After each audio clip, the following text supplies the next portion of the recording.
E fundatie di Social Crisis Plan basa arriba e 7 Inspire Strategies na di UNICEF, essa que está mundialmente reconhecida.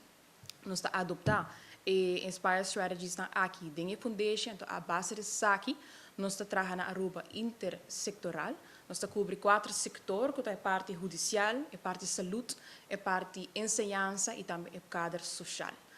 E tu instância na que trabalha conosco, no socio estratégico, nós temos alrededor de 22 sócios e cada um tem ou mais projeto ativo.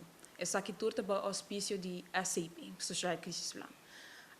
No projeto não está passando arriba diferentes necessidades de cada instância, para papi que não de necessidade de mais personal, reforçamento do departamento, training para o personal existente,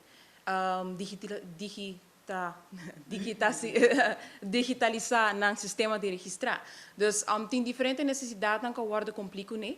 E todo o projeto aqui tem a base de expor que também é parte crucial do Social Crisis Plan. Social Crisis Plan tem 4 spor que está trabalhando. Nós temos spor preventivo, é parte curativo, spor repressivo e também spor de específica doelgroepen que está nos muito especial. Mas cada dos projetos aqui está boca para ou outro spor. Então, a base dessa aqui é meta para chegar uiteindelijk na sistema hopi mais melhor em cada outro estrutural para o qual trata é Child Protection System na Aruba. É trajeto estratégico, dus botar a cambio na despesa de tempo e tenta marcar com hopi de procedura não que tem a parte prática ou botar anda com pessoa não com vítima não com caso não.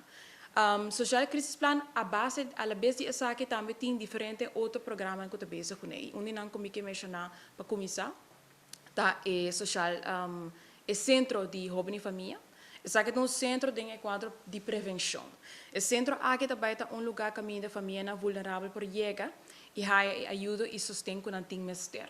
Essa aqui está guardo executável guia de comissão visão pedagógico, nanta comissão que está consiste de diferentes instâncias, incluindo o Wetgelikreis, o Fundação Respetami, Tienda de Educação, tudo tem meta para guia maior e jovem de parte de lançamento de muitos. Então, tem diferente teco idade, em parte menor de idade teco 18 anos. Então, nanta baita especificamente para ajudar a família vulnerável aqui na Aruba como mestre de guia na solo lugar. Isso significa que a família não mestre vai diferente lugar, nata chega inang e nata haya ajuda com nata mestre.